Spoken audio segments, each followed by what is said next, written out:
Hello, good morning, and welcome to the Goddess Asteroid and Gene Keys podcast. Wow, I've been so busy the last few weeks that I haven't had a chance to do this. So it's really amazing to be here. And what I'm going to be looking at today is this amazing lunar eclipse that's coming up on Friday. Or it might be Thursday night in America, Friday morning in England. So this is going to be the longest lunar eclipse this century. One of the best places of visibility will be the West Coast in America. So if you live there, you want to get up around 11 o'clock at night and start looking west, and you should see this eclipse. So with eclipses, they bring like an opening, a portal. If you imagine the sun and the moon are in this kind of very exact alignment, so there's this opening of a portal of energy that we have access to, that we can consciously download, if you like, for our own healing and well-being. And this particular eclipse is taking place on the Scorpio Taurus axis. So the sun is in Scorpio at 27 degrees, and over on the other side we have the moon in Taurus at 27 degrees. So the moon is actually conjunct the Pleaides, the seven sisters. So this immediately gives us this really amazing kind of feminine transmission.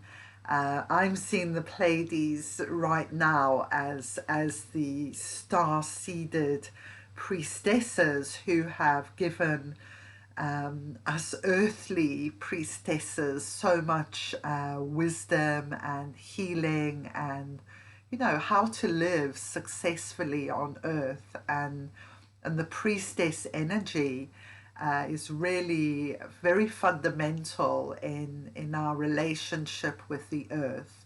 If you think of indigenous peoples, the ceremonies, sacredness around eating, around all kinds of daily living activities. And if we return to this way of being, which can be activated through the priestess or Vesta archetype, the witch in the West, which has been greatly persecuted. So we're going to be talking about the priestess quite a lot, and I was already having quite a download about that, the healing of this archetype of Vesta. And then when I looked at the chart, I was just blown away. So I'm going to screen share and show you what I mean. Okay, so here we have, you can see this is going to be the full moon. This is on the Scorpio Taurus axis, very much connected with the story of the abduction of Persephone into the underworld, and Ceres, Demeter's grief and despair in trying to find Persephone, and leads to the only way she can kind of find out from Zeus and Hades what's happened to Persephone is to bring destruction upon the land. So the one thing I want to really bring and invite into this little transmission I'm doing here is that the land and especially the feminine, the woman body is one. If one is not honored, the other is not honored too. So there's a connection.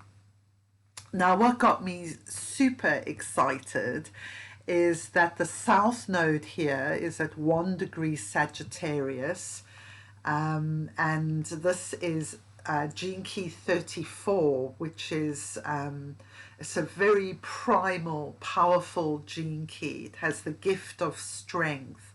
It has the city of magnificence, and the shadow is force. But it's very linked to the plant kingdoms, and it's linked to very ancient star-seeded shamanic tradition from Siberia. And you'll find on my my YouTube channel a really amazing interview with Katrine Matisse, who was born in the Ural Mountains, and it's just a stunning conversation, beautiful piece of storytelling about the shamanic tradition and her life growing up there. And this tradition seeded to many, many places across the planet. You know, this is this concept that we are seeded with star wisdom, and then the star wisdom travels out across the globe. You know, things like sacred geometry, living in attunement, in sacred ceremony with the earth. So here, exactly conjunct the south node is Vesta. So I was like, woo! Because this lunar eclipse really offers some deep healing to this archetype. And all you have to do is think about, you know, the impact of the more militaristic form of Christianity that once Constantine had converted, Christianity took on a whole new energy, really, and started persecuting indigenous belief systems, you know, people working with plant medicine, astrologers, and this was global, came under persecution. And then there's more kind of subtle ways in which indigenous wisdom was kind of repressed through missionaries and maybe seemingly good things, but if we consider how out of balance we've become in how we live on the earth, and I'm sort of pointing at Christianity here, but really we could look at any of the major religions which have repressed the feminine side, and we'll see that this imbalance translates into like real dishonoring of the earth, seeing the earth as an object to be used in the same way that women's bodies, girls' bodies have been seen historically as objects to be used. So this was, you know, some interesting healing coming in for me this week. Leading up to actually looking at this chart. So I love that when what's going on around you and within you reflects what's going on in the chart. So one thing I offer for your contemplation around this is, you know, do you remember maybe the first time you felt uncomfortable around males particularly touching your body, even as a young child? You know, this is a conversation that quite unexpectedly came up, but I had such a strong reaction to it, you know, being kind of forced to sit on male relatives' laps and things like that, when you felt really uncomfortable about it, and just kind of realizing how young this kind of grooming, if you like, to be submissive to the male begins, and to hand over control of our bodies. And so, you know, we see that in varying gradients, from people who've been abused, raped, to at the extreme end of that experience. But in some ways, all of us women are on that spectrum, and men are also in the uncomfortable position of being culturally expected to fulfill this role, which they may, you know, especially in the times we're living in, men are going to feel like, well, this isn't right. But this kind of privilege domination role I've been given actually isn't feeling so great anymore. So these are some of the parameters that may be being challenged, and privilege as a whole, you know, it's being white is a privilege, living in a country like Britain is a privilege. But the privilege always carries a burden, and it always carries a karmic cost. So this is things that we are more and more becoming aware of, and that are healing in us. So I want to just discuss the shadows and the gifts and the siddhis of the gene keys where the lunar eclipse is going to happen, because I think they reveal something really interesting around this healing of the sanctity of the body. Okay, so what we have is the sun is in gene key 14. This is the shadow of compromise. It's the gift of competence, and it's the siddhi of bounteousness. I love that word, bounteousness. Everything is already there. And then the moon in Taurus is in gene key 8. So this is the shadow of mediocrity. It's the gift of style, and it's the siddhi of exquisiteness. And it's in the line 3, which is a movement transitional line in this gene key. So my own kind of observations of myself and others around these shadows of compromise and mediocrity is that they can be, you know, they may have other causes, but they can be really linked to this fear of being seen. Because to be seen potentially means that you're going to attract this male attention, this unwanted, if you like, stepping over the boundaries, not honoring the sanctity of mine or your space, not honoring this female body and seeing it as sacred temple rather than object to be used. and this is the, you know, when I talk about the earth, this is the change we want to see with the earth. We want to see the earth as sacred temple that gives so much to us. But it's, you know, when we're in the earth is an object that we can just take from, that's a really unreciprocal energy. It's a deeply dishonoring energy.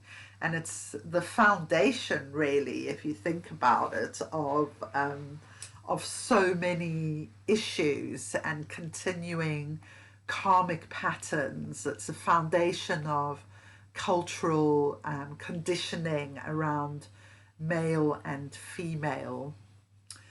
So we're going to be experiencing a lot of change around this. And actually the solar eclipse on the 4th of December is going to be in Ophiucus, who is the healer holding the male and female serpents, the kundalini serpents in each hand. And so this is a real kind of message that, you know, the lunar eclipse is linked to the solar eclipse.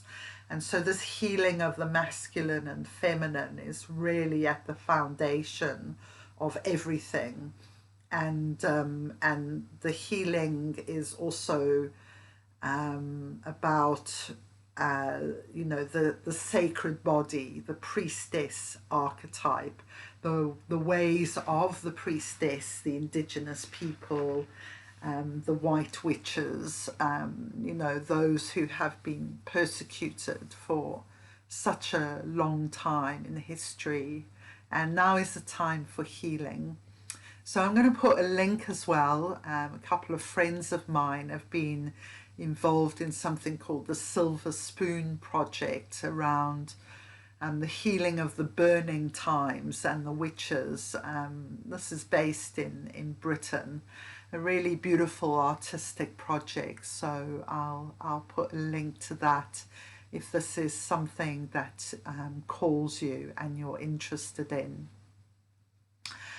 So I'm just going to finish today by saying that we have quite a bit of action going on in Capricorn, and this is beginning the next 2-year metacycle of Venus in Capricorn.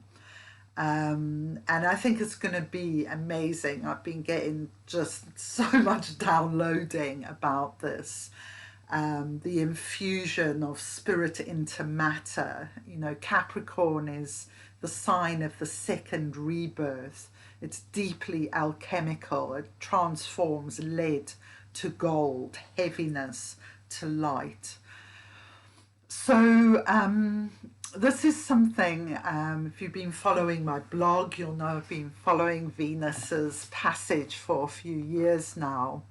And you can see here she's at 12 degrees Capricorn today, and she's with Astraea, goddess of seeding the new golden age, at this lunar eclipse. And we also have Juno, goddess of the sacred marriage, has just moved into Capricorn there. She's at 1 degrees 33 minutes. Love that number 33 as well.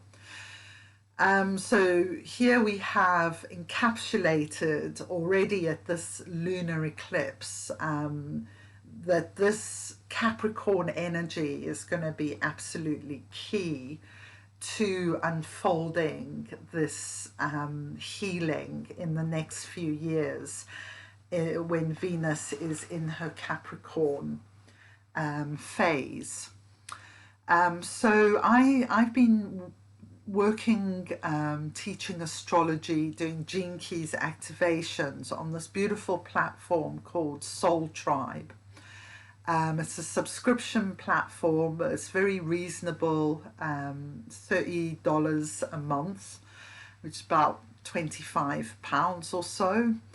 And as well as my astrology offerings, there's these really wonderful group of Kundalini yoga teachers and an EFT tapping teacher, Amy.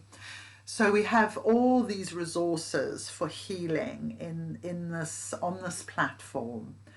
And I'd like to invite you to come and be part of a Venus moon sanctuary. So this is about creating an inner sanctuary. It's about deeply honoring and healing the body in all the ways I've spoken about, and journeying together for these next few years as we go through the evening and morning star cycles. Each of those has 9 Venus moon conjunctions, which are called Kumari Kiss gateways. So we'll be contemplating together, we'll be using mudras and mantras and all kinds of creative ways. And I see this as being very Aquarian. So I'm providing a structure, a platform, and you know, guidance around the astrology, but I'm really hoping to bring people to this Venus moon temple who have their own creativity, healing, sharing to offer. So, you know, this kind of concept that we're all leaders in the circle and we're all awakening to our gifts and our blossoming. So the website for Soul Tribe is www.soultribeonline.com, and of course you can join and leave whenever you like, but I would invite you to join before the winter solstice, where we'll be having lots of offerings over that weekend. And also I'll be beginning a 40-day, it's on a live stream, but if you can't make it live, you can watch it in this archive of wonderful things. And we'll be doing this powerful mudras around the Capricorn gene keys. It's all about creating this sanctuary. This is one of them, the honoring the power around the body. We do the yoni mudra is another one. So deeply honoring the feminine and womb healing. So that's just to give you a little taster, but it's going to be powerful, it's going to be awesome, and it's going to be inviting these amazing cosmic energies to embody through us, the priestesses of old. We're back and we're ready to go.